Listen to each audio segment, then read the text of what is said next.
Hello good इभिनिं लोगोफोर नोंथांमोनखौ आंनि चेनेलाव बरायग्रोबाय ओमफ्राय दिनै गोबां दावराव जागासिनो ससियेल मिडियाआव मोनसे भइस रेकर्ड भाइरेल जादों बे भिडिअआ नोंथांमोना बे भइस रेकर्डखौ खोनासंना लाग्रो बिनि उनाव नोंथांमोना बुजिमोनगोन भिडिअखौ नायब्लानो माबा बङाइगाव माने दा माबासो ओंखारलांगोन एसे मोनाब्लि अबाय थागोन ओमफ्राय बङाइगावआवनो ओमफ्राय बङाइगावनिफ्राय नोंखौ गाबोन दोनफैनोसै फुङाव माने बिदिनो 8टा 9टा ओमफ्राय नोंसोर सासे ना सानै मानसिफोरा जेनेबा नों हारसिंल' फैखागोन ना नोंजों लोगो दंफायो आरो नोंनि लोगोनि लोगो दंफायो?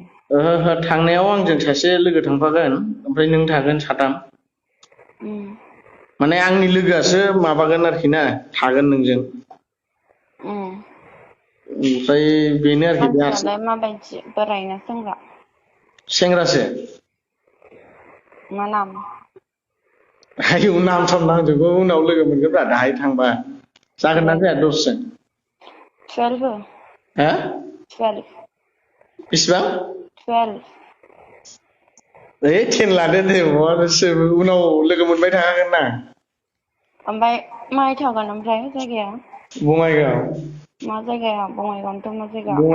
बङाइगावआवनो दङ जायगा दङ बे माने लोगोनि रुम दं नालाय लोगोनि रुमावसो?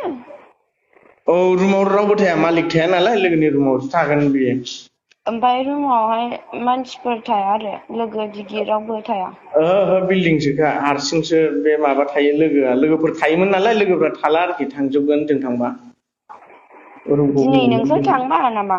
औ जों थांबा जोंनो रुमखौ होलांखागोन ओमफ्राय आं बिसोरजों नुजाथिनांगौ आरो नामा? नुजायालै नों गारि सिङावसो थागोन ना बोरै नुजानांगौ आं नुजाथिया दै दे जागोन दे होमबा र' आं नोंनो दा माने दा माबाथ' 2:32 आं नोंनो र' आधा घन्टासो उनाव फन हरफिनगासिनो दं दे खोनाबाय आधा घन्टासो उनाव फन खालामफिनगासिनो दं आं नोंनो औ बे आब'नावनो फन खालामबानो जायो आं माबानानै जिमाव थांसै दुगैनानै दे जागोन